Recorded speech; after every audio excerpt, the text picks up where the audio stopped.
अस्सलामुअलैकुम अजीज़ दोस्तों, मैं तुहाडा सफदर रशीद तुहाडी सेवा विच हाज़र हाँ।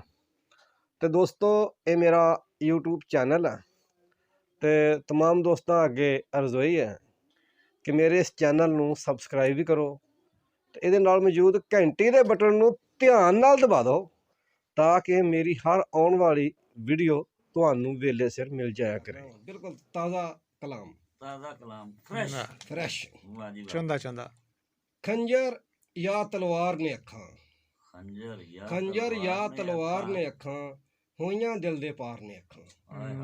वाह वाह खंजर या तलवार ने अखां वाह वाह होइयां दिल दे पार ने अखां। कसम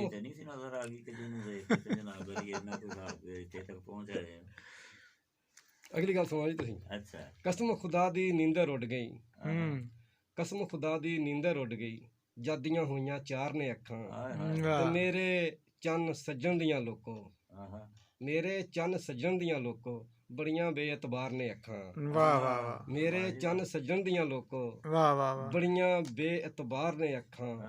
इन्हां नूं कोई समझ ना सकिया, इन्हां नूं कोई समझ ना सकिया किन्नियां तेज तरार ने अखां।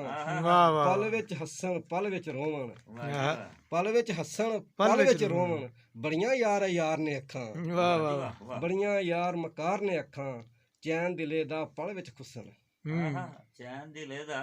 चैन दिले दा पल विच खुसन इंज दे करदियां वार ने अखां।